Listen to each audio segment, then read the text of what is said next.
Hello everyone, कैसे हो आप सभी लोग। आई होप आप बहुत अच्छे होंगे और अच्छे से तैयारी भी चल रही होगी। सो आज हम करने वाले हैं मंथली एमसीक्यू सीरीज का part 4 for the month of December. अगर आपने इसका प्रीवियस पार्ट नहीं देखा है तो आई बटन पे आप क्लिक कर सकते हैं। यहाँ पे आपको इसका प्रीवियस पार्ट जो है वो मिल जाएगा। एंड इस लेक्चर की जो पीडीएफ है वो एज यूजुअल हमारे टेलीग्राम चैनल पे आपको दे दी जाएगी इस लेक्चर के अपलोड होने के बाद। तो चलिए जल्दी से स्टार्ट करेंगे आज का लेक्चर। सो पहला आपका क्वेश्चन है, which international organisation has sign an MOU with a Mastercard impact fund to boost micro small and medium size enterprises financing across the Asia Pacific region. तो रिसेंटली इनमें से कौन सी इंटरनेशनल ऑर्गेनाइजेशन है जिसने MOU sign किया है master card के साथ, ताकि ये एशिया पैसिफिक रीजन में फंडिंग जो है वो प्रोवाइड कर सके एमएसएमईज को। ठीक है, micro small and medium size enterprises को फंडिंग ये प्रोवाइड कर सके ताकि एमएसएमई जो है वो आपका बूस्ट हो एशिया पैसिफिक रीजन में। ठीक है, और ये एमओयू किसने साइन किया है मास्टर कार्ड के साथ? It is your Asian development bank. ठीक है, एडीबी ने ये एमओयू साइन किया है जिसका मतलब इस पार्टनरशिप का जो मेन फोकस है वो रहेगा विमेन लेड एंटरप्राइजेस पे। ठीक है, और जो क्लाइमेट फाइनेंस रिलेटेड मतलब क्लाइमेट रिलेटेड प्रोजेक्ट्स होंगे उनकी फंडिंग में इनका ज़्यादा फोकस रहेगा, ऐसा मेंशन किया गया है। साथ में ही इस पार्टनरशिप के थ्रू मास्टर कार्ड जो है $5 मिलियन की फंडिंग जो है प्रोवाइड कर रहे हैं, जो सपोर्ट करेगा एशियन डेवलपमेंट बैंक का 1 बिलियन यूएस डॉलर का इनका फाइनेंसिंग है 4 साल के पीरियड की, उसको ये सपोर्ट करेगा। ठीक है, अब इनिशियली क्या बोला गया है कि ये जो फंडिंग है, ये जो एमओयू आपका साइन हो रहा है, ये एमओयू 7 कंट्रीज जो है एशिया पैसिफिक की उनको इनिशियली उन पे फोकस करेगा। जैसे इसमें आ गया Georgia, India, Indonesia, Malaysia, Philippines, Thailand और वियतनाम जैसे कंट्रीज को। और यहाँ पे ये भी मेंशन किया गया है कि जो टोटल फंडिंग होगी उसका मिनिमम 50% जो है ये लोकेट करेंगे विमेन लेड बिजनेस को और क्लाइमेट रिलेटेड प्रोजेक्ट्स को आने वाले नेक्स्ट ईयर में। ठीक है, over the next year. Okay, now master card की बात करें तो इसके करंट सीईओ कौन है? मिशेल बेबज। हेडक्वार्टर लोकेटेड है इसका न्यूयॉर्क में और स्टैब्लिश कब किया गया था? 1966 में। नाउ रिसेंटली न्यूज में था कि एशियन डेवलपमेंट बैंक के नए प्रेसिडेंट जो हैं वो इलेक्ट हुए हैं, जिनका नाम क्या है? इनका नाम है आपका मसातो कांदा। ठीक है, यहाँ पे आप इनकी इमेज देख सकते हैं। ये आपके 11th प्रेसिडेंट बने हैं एशियन डेवलपमेंट बैंक के और इनका टेन्योर आपका 24 फरवरी 2025 से स्टार्ट होगा। ठीक है, करेंटली ये सर्व कर रहे हैं special adviser to Japan prime minister and minister of finance के। फाइन, ये चीज क्लियर हुआ। इस पे बेस्ड क्वेश्चन बन सकता है क्योंकि एशियन डेवलपमेंट बैंक काफी न्यूज में रहता है और इंपॉर्टेंट भी है। फाइन, नाउ स्टैटिक इन्फॉर्मेशन देख लेते हैं एडीबी की। तो स्टैब्लिश किया गया था 1966 में, हेडक्वार्टर मनीला फिलीपींस में है। करंट प्रेसिडेंट की बात करें तो ये है Masatsugu Asakawa. Okay, next question है, name the company that has partnered with Druk Green Power Corporation Limited that is DGPC to develop 5000 megawatt of a clean energy capacity in Bhutan. तो आंसर यहाँ पे आपका हो जाएगा it is done by the Tata Power Renewable Energy Limited. ये MOU किसने sign किया है? ये पार्टनरशिप साइन की है Tata Power Renewable Energy Limited, जो इंडियन कंपनी है। और ये कंपनी आपका जो है सेटअप करेगी, डेवलप करेगी 5000 मेगावाट की क्लीन एनर्जी कैपेसिटी भूटान में। अब 5000 मेगावाट से 4500 मेगावाट जो है ये बात कर रहे हैं हाइड्रो पावर की, वेरेस 500 मेगावाट जो है ये रहेगा आपका सोलर पावर। तो hydro power and solar power का सेटअप यहाँ पे किया जाएगा। नाउ हाइड्रो पावर प्रोजेक्ट जो है इसमें आपका इंक्लूड किया है इन्होंने 1125 megawatt of Dorjilung HEP hydro electric plant. Then next आता है 740 megawatt of Gongri reservoir, 1800 megawatt of Jeri pump storage and 365 megawatt of next is your चमकारिज to fourth. Okay, now signatory यहाँ पे कौन थे? इंडिया की तरफ से इंडियन एम्बेसडर टू भूटान जो है सुधाकर दलेरा, वेरेस भूटान के पीएम जो है जिनका नाम है डेशो टीशरिंग टॉबगे। ओके, नेक्स्ट क्वेश्चन है, identify the Cambridge dictionary word of the year 2024। तो कैम्ब्रिज डिक्शनरी ने वर्ड ऑफ द ईयर 2024 के लिए कौन सा आपका सेलेक्ट किया है? It is your manifest. ठीक है, आंसर यहाँ पे क्या हो जाएगा? Option number A, that is manifest. Okay, next is Hemant Soren was sworn in as the 14th chief minister of which state. तो ये 14th चीफ मिनिस्टर कौन से स्टेट के बने हैं? It is answer is option number D, that is Jharkhand के ये आपके सीएम बने हैं 14th नंबर के। और अगर बात करें झारखंड के गवर्नर की, जिन्होंने यहाँ पे ये सॉन इन सेरेमनी आपके करवाई थी, ठीक है, शपथ जो है वो ग्रहण कौन करवाते हैं? गवर्नर करवाते हैं, जिनका नाम है Santosh Kumar Gangwar. Okay, next question है who is appointed as a new MD and CEO of SBI funds management limited. तो इनमें से कौन से आपके पर्सन है, पर्सनालिटी है, जिनको एमडी एंड सीईओ बनाया गया है एसबीआई फंड मैनेजमेंट लिमिटेड का? तो इनका नाम क्या है? It is Nand Kishore. ठीक है, क्या नाम है इनका? नंद किशोर। और प्रीवियसली इन्होंने, मतलब इस पोजीशन पे आने से पहले इन्होंने सर्व किया है deputy managing director at your SBI's corporate center which is located in the Mumbai। और इन्होंने सक्सीड किसे किया है? शमशेर सिंह को इन्होंने सक्सीड किया है। यहाँ पे आप जो है इमेज देख सकते हैं नंद किशोर जी की। नेक्स्ट क्वेश्चन है name the athlete who has been appointed as a brand ambassador for the Assam rifles half marathon 2024। तो असम राइफल हाफ मैराथन 2024 की जो आपकी हुई थी 24 नवंबर को, इस इवेंट की एम्बेसडर कौन थी? आपका नाम यहाँ पे आपके एथलीट का नाम है मैरी कॉम। ठीक है, क्या नाम है इनका? Option number C is the right answer, Mary Kom. और जो ये मैराथन है इसका मेन एम क्या था? प्रमोट करना wellness, unity and healthy lifestyle. Okay, Now next आपका क्वेश्चन है the competition commission of India has approved the MUFG banks acquisition. MUFG bank जो है ये आपका जापान का बैंक है, जिसका हेडक्वार्टर आपका टोक्यो में लोकेटेड है। एंड यहाँ पे क्वेश्चन पे वापस आते हैं, MUFG banks acquisition of additional securities in a DMI finance. तो DMI फाइनेंस में यहाँ पे एडिशनल जो स्टेक्स हैं, आपके एडिशनल सिक्योरिटीज जो हैं वो एक्वायर की है MUFG बैंक ने। Now MUFG Bank holds total of -% of shaare holding in a DMI Finance, जो आपका एक NBFC है इंडिया का। तो आंसर क्या हो जाएगा? दैट इज करेंटली इसके 20% शेयर होल्डिंग है DMI फाइनेंस में। फाइन। नाउ CCI की बात करें तो इसे 2009 में स्टैब्लिश किया गया था। चेयरपर्सन इसके हैं Ravneet Kaur and headquarter located है आपका न्यू दिल्ली में। नेक्स्ट क्वेश्चन है the CCI has approved which Indian banks acquisition of the unsecured person loans portfolio worth rupees 4,100 crore from Standard Chartered Bank India branch। तो जो आपकी स्टैंडर्ड चार्टर बैंक की Indian branch है, उससे हमारा जो कोटक महिंद्रा बैंक है इसने एक्वायर किया है unsecured person loan portfolio which is worth rupees 4,100 crore. तो आंसर क्या हो जाएगा? It is option number D, that is Kotak Mahindra bank, जिसके करंट सीईओ है अशोक वासवानी। हेडक्वार्टर लोकेटेड है मुंबई महाराष्ट्र में और इसे स्टैब्लिश किया गया था 1985 में। क्लियर है? Next is the CCI has approved the transaction involving subscription of shares of Dash by the Shoreline International Holding LLC। तो सबसे पहले तो नोट कर लीजिए, शोरलाइन इंटरनेशनल होल्डिंग जो है ये आपकी, इसकी बेसिकली जो पेरेंट कंपनी है वो है अल्फाबेट। ठीक है, जो गूगल की पेरेंट कंपनी है, राइट। अब यहाँ पे क्या बोला गया है, जो CCI है इन्होंने अप्रूव किया है transaction involving subscription of shares of dash. अब ये डैश कंपनी कौन सी है? It is your Flipkart. ठीक है, तो answer here is option number ए, और ये किसने किया है? By the shoreline international holding LLC। Now Flipkart की बात करें तो इसके सीईओ हैं कल्याण कृष्णमूर्ति। हेडक्वार्टर लोकेटेड आपका बेंगलुरु कर्नाटका में। एंड अब यहाँ पे हमने बात की थी आपकी अल्फाबेट की, तो अल्फाबेट के सीईओ कौन है? सुंदर पिचाई हैं। गूगल के भी सीईओ आपके सुंदर पिचाई हैं। और अल्फाबेट कौन कौन सी ऑर्गेनाइजेशन की पेरेंट कंपनी है यहाँ पे आप देख सकते हैं।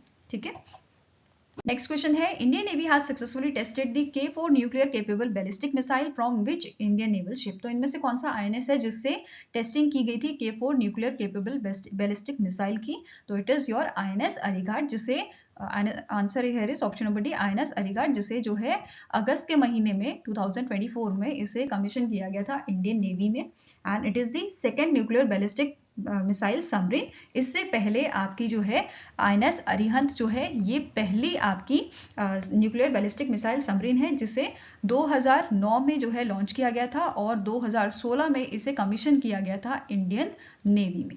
क्लियर है? नाउ अभी यहाँ पे हमने बात की है K4 nuclear capable ballistic missile की, जिसकी रेंज कितनी है? It is 3500 kilometre. और ये इससे पहले हम कौन सी मिसाइल जो है यूज करते थे यहाँ पे nuclear capable ballistic missile? It was your K50। ठीक है। K15 की रेंज कितनी थी ये पूछा सकता है, तो 750 किलोमीटर्स इसकी रेंज हुआ करती थी। अभी वाली K4 मिसाइल्स हैं जिसका रेंज कितना है 3500 किलोमीटर्स का। क्लियर है। अब यहाँ पे रिसेंटली एक INS जो है हमारे डिफेंस मिनिस्टर ने कमीशन किया है इंडियन नेवी में। वो कौन सा INS है मुझे कमेंट सेक्शन में बताओ। तो आंसर क्या है आपका, रिसेंटली INS तुशील जो है इसे कमीशन किया गया है इंडियन नेवी में। और कहाँ से किया गया था, ये आपका रशिया से, रशिया के कलिंगड जगह जो है वहां से इस INS तुशील को जो है कमीशन किया गया है इंडियन नेवी में। और हमारे डिफेंस मिनिस्टर यहाँ पे आप देख सकते हो, इन्होंने इसे जो है कमीशन किया था, ठीक है, from the Russia, and it is a stealth guided missile frigate. Clear है।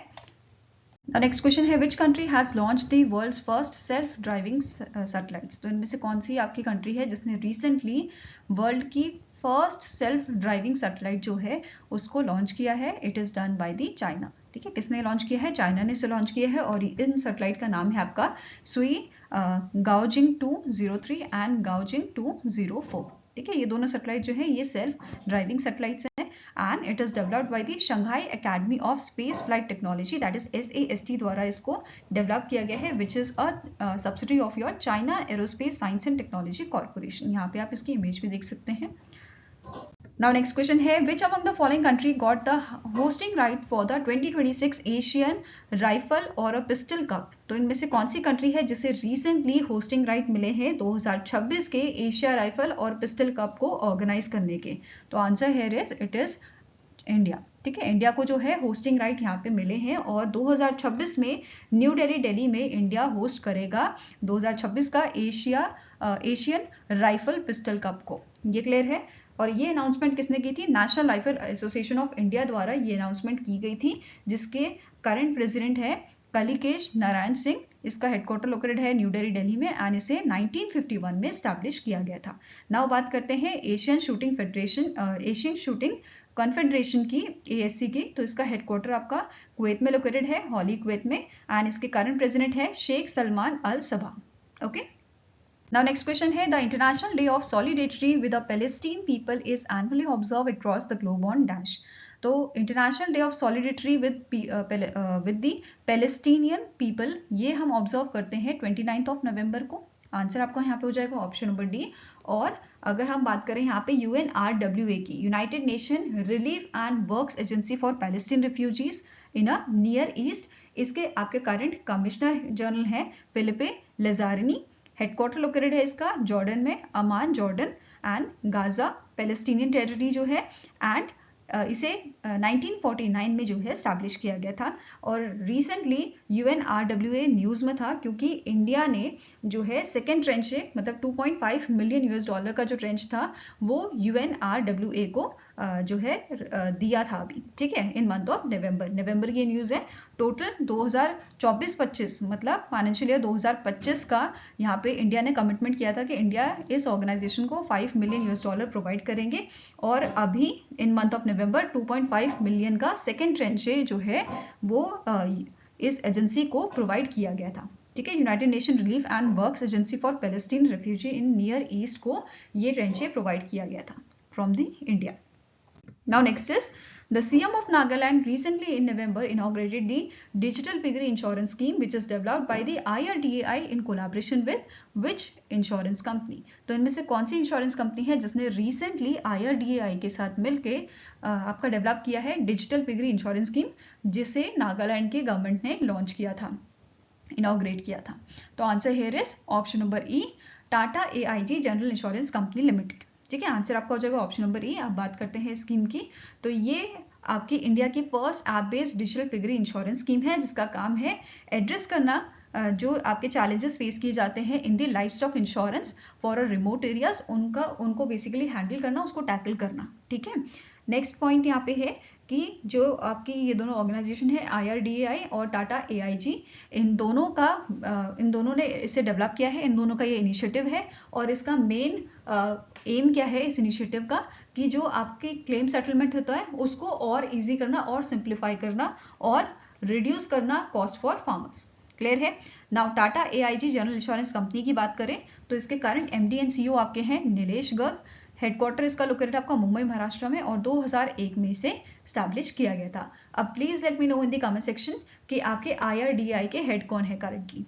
ओके, नाउ नागालैंड के जो सीएम है इन्होंने और इनिशिएटिव भी यहाँ पे लॉन्च किए थे, जैसे पूरा कैब, जैसे आप सभी को पता है रैपिडो है, ओला ऐप है, ठीक है, ओला कैब है सॉरी, देन ओला उबर, ये सब कैब फैसिलिटीज़ आपकी होती हैं, ऐप के थ्रू आप इन्हें जो है अपनी कैब बुक करते हो, तो वही टैक्सी फैसिलिटी यहाँ पे इन्होंने लॉन्च की है ओला कैब के नाम से नागालैंड में। फाइन, नेक्स्ट है कि इन्होंने इस इवेंट में नागालैंड लॉजिस्टिक कनेक्ट इनिशिएटिव जो है उसको इंट्रोड्यूस किया था, जो ऑफर करता है 12% मैन्युफैक्चरर डिस्काउंट ऑन व्हीकल्स जो यूज किए जाते हैं आपके कॉमर्शियल एक्टिविटीज के लिए, ठीक है। एंड ये जो डिस्काउंट है ये बेनिफिशरीज अवेल कर सकते हैं through the portal like Nagaland credit portal and chief ministers micro finance initiative, ठीक है, इसके थ्रू ये इस डिस्काउंट को अवेल कर सकते हैं। नेक्स्ट आपका पॉइंट है under this Nagaland tourism connect initiative, यहाँ पे जो नागालैंड के सीएम है इन्होंने फ्लैग ऑफ किए हैं न्यू व्हीकल्स, जैसे 8 टाटा 20 सीटर बसेस को इन्होंने फ्लैग ऑफ किया था, 2 टाटा विंगर्स हैं, 65 किया कारन्स हैं एंड 20 योटा इनोवास जो हैं उनको इन्होंने फ्लैग ऑफ किया था, उन्हें रिलीज किया था, ठीक है। नेक्स्ट आपका क्वेश्चन है the Tata Electronics to acquire -% stake in a Pegatron's iPhone plant in Chennai Tamil Nadu. तो टाटा इलेक्ट्रॉनिक्स ने रिसेंटली जो है 60% स्टेक आपके एक्वायर किए हैं पेगाट्रॉन का जो आईफोन प्लांट है चेन्नई तमिलनाडु में, ठीक है। इंडिया में पेगाट्रॉन जो है वो असेंबल करती है आईफोन्स को, ठीक है। अब यहाँ पे 60% स्टेक जो है एक्वायर किया है टाटा इलेक्ट्रॉनिक्स ने, तो अब ये जॉइंट वेंचर बन गया है टाटा इलेक्ट्रॉनिक्स का और पेगाट्रॉन का। पेगाट्रॉन जो है 40% स्टेक इसमें एक्वायर कर रहा है, तो ये अब टेक्निकल सपोर्ट देखेगा, वेयर इज सबसे ज़्यादा स्टेक आपके टाटा इलेक्ट्रॉनिक्स के हैं, तो ये आपके जो डेली ऑपरेशंस हैं वो मैनेज करेगा। तो ये चीज़ क्लियर है। इसी के साथ आपको नोट करना है जो टाटा ने रिसेंटली क्या बोला है कि ये बिल्ड करेंगे आईफोन असेंबली प्लांट होसर तमिलनाडु में, ठीक है। ये वाला जो प्लांट है ये भी आपका चेन्नई में है और दूसरा प्लांट ये बिल्ड करना चाहते हैं होसर तमिलनाडु में। नाउ एक और चीज़ जो इंपॉर्टेंट है कि आईफोन मैन्युफैक्चर इंडिया में कौन कौन करता है, एक तो हमने पढ़ा पेगाट्रॉन, ठीक है, पेगाट्रॉन कॉर्पोरेशन जिसमें अभी 60% स्टेक टाटा इलेक्ट्रॉनिक्स का हो गया है, दूसरा है आपका फैक्सकॉन, ठीक है, एंड तीसरा है टाटा ग्रुप, ठीक है। टाटा ग्रुप ने बेसिकली इन 2023 आपके जो विस्ट्रॉन कंपनी थी जो मैन्युफैक्चर करती थी आईफोन, उनके 100% स्टेक जो है इन्होंने एक्वायर कर लिए थे इन 2023। अब यहाँ पे टाटा ग्रुप जो है आईफोन मैन्युफैक्चर करता है, क्लियर है। साथ में एक और चीज नोट कर लीजिए, जो पेगाट्रॉन है ये आपके ताइवान के कॉन्ट्रैक्ट मैन्युफैक्चर है, ओके। नेक्स्ट आपका क्वेश्चन है who is appointed as a new MD and CEO of a national securities depository limited. तो आंसर आपका हो जाएगा option number A, that is Vijay Chandook जो है ये नए MD एंड CEO बनाए गए हैं NSDL के, और इन्होंने रिप्लेस किसे किया है, पद्मजा चुंद्रू, ठीक है, इन्होंने रिप्लेस किया है पद्मजा चुंद्रू को। अब यहाँ पे एक और चीज नोट करने वाली है, इनका जो टेन्योर है वो वैसे 5 ईयर का है, या फिर जब तक इनकी एज 65 नहीं हो जाती तब तक इनका टेन्योर चलता रहेगा, ठीक है। यहाँ पे आप इनकी इमेज देख सकते हैं। वहीं पे अगर बात की जाए हेडक्वार्टर की, तो NSDL का हेडक्वार्टर मुंबई महाराष्ट्र में लोकेटेड है और 1996 में इसे स्टैब्लिश किया गया था। नेक्स्ट क्वेश्चन है name the application that has become the 4th largest UPI app in the India. तो इनमें से कौन सी ऐप है जो 4th नंबर पे आ गई है, 4th लार्जेस्ट UPI ऐप बन गई है इंडिया की, तो it is your option number D, that is Navi. पहले नंबर पे बात करें तो कौन है, फोन पे है, सेकंड पे है आपका Google Pay, third is Paytm, fourth is Navi and fifth is your CRED. तो नावी जो है वो आपकी नावी ने बेसिकली रिप्लेस किया है क्रेड को, और नावी अभी 4th लार्जेस्ट ऐप बन गई है, UPI ऐप बन गई है, ठीक है। As per the data release by NPCI as of October 2024, Navi जो है इसने बेसिकली यहाँ पे ग्रोथ दिखाया है 31% का, और इसने रजिस्टर किए हैं 157.51 million transaction, whereas CRED की अगर हम बात करें तो क्रेड के ट्रांजेक्शन यहाँ पे आपके हैं 152.28 मिलियन ट्रांजेक्शन। इसी के साथ जो नावी है वो 4th लार्जेस्ट हमारी UPI ऐप बन जाती है, फाइन। वहीं पे अगर UPI मार्केट की बात करें तो सबसे ज़्यादा, जैसे कि मैंने आपको बताया, फ़ोन पे जो है सबसे ज़्यादा ट्रांजेक्शन इससे होती हैं आपकी 48% होती हैं, देन GPay से 37% और पेटीएम से 7% होती हैं। तो टॉप 3 ऐप्स की बात करें तो फ़ोन पे, गूगल पे या GPay और पेटीएम आपकी हो जाती है। फाइन। नाउ दोनों ही जो कंपनीज हैं, दोनों ही ऐप जो है, इसके करंट सीईओ कौन है? सचिन बंसल हैं आपके नावी के, एंड कुणाल शाह हैं क्रेड के, और हेडक्वार्टर दोनों का ही आपका बेंगलुरु कर्नाटका में लोकेटेड है। ओके। नेक्स्ट क्वेश्चन है, which organisation received NPCI national payment corporation of India's approval to offer UPI switch to enhance enterprises payment solution in month of November 2024? तो इनमें से कौन सी ऑर्गेनाइजेशन है जिन्हें एनपीसीआई का अप्रूवल मिला है इन मंथ ऑफ नवंबर? तो it is your Phi Commerce. ठीक है, कौन सा ऑर्गेनाइजेशन है? It is your Phi Commerce. Phi Commerce की बात करें तो इसके करंट सीईओ जो है, इनका नाम है जॉस थेतिल। हेडक्वार्टर लोकेटेड है इसका पुणे महाराष्ट्र में, और इन मंथ ऑफ अक्टूबर, एक इंपॉर्टेंट न्यूज है कि इन month of October five commerce ने लॉन्च किया था कलेक्टिपाई 360। ठीक है, जो आपका एक डेब्ट कलेक्शन टूल है बैंक और एनबीएफसी के लिए। क्लियर है? नाउ इसी के साथ अगर हम बात करें, इन month of October cash free payment ने भी जो है पार्टनरशिप की थी एनएसडीएल पेमेंट के साथ। किस चीज के लिए? यूपीआई स्विच के केस में। ठीक है, यूपीआई स्विच के लिए इसको लॉन्च करने के लिए। इसके अलावा रेजर पे ने भी जो है कोलैबोरेशन किया था एयरटेल पेमेंट बैंक के साथ लॉन्च करने के लिए यूपीआई स्विच को। तो ये दोनों भी आपके अच्छी न्यूज़ है, और ये हो सकता है अगर पुरानी न्यूज़ पूछी जाए तो ये भी उसमें आपका कवर हो गया है। ठीक है। नेक्स्ट आपका क्वेश्चन है, which country recently sign a statement of intent with India to collaborate on design and development of electric propulsion system for the Indian navy? तो रिसेंटली आपका जो है यूनाइटेड किंगडम और इंडिया के बीच में स्टेटमेंट ऑफ इंटेंट साइन हुआ है। इस अग्रीमेंट के तहत, इस स्टेटमेंट ऑफ इंटेंट के तहत यूके और इंडिया मिलके जो है इलेक्ट्रिक प्रोपल्शन सिस्टम जो है उस पर काम करेंगे, उसके डिज़ाइन पे, उसके क्रिएशन पे, उसके प्रोडक्शन पे काम करेंगे। ठीक है, और यहाँ पे जो ये आपका स्टेटमेंट ऑफ इंटेंट है, ये एक तरह से फ्रेमवर्क है इन सब चीज़ों के लिए, डिज़ाइन, क्रिएशन और प्रोडक्शन के लिए एक फ्रेमवर्क है। और इस स्टेटमेंट ऑफ इंटेंट के तहत, इस अग्रीमेंट के तहत लैंडिंग प्लेटफॉर्म डॉक जो है वो बिल्ड किए जाएंगे। ठीक है, लैंडिंग प्लेटफॉर्म डॉक क्या है? ये आपके लार्ज वॉरफेयर शिप्स होते हैं, और यहाँ पे बात की गई है कि इन शिप्स में फुली तरीके से इलेक्ट्रिक प्रोपल्शन सिस्टम लगाया जाएगा, और ये शिप्स बनाए जाएंगे इंडियन शिपयार्ड में। तो ये काफ़ी अच्छी बात है कि इंडिया में ये आपका काम होएगा। ओके।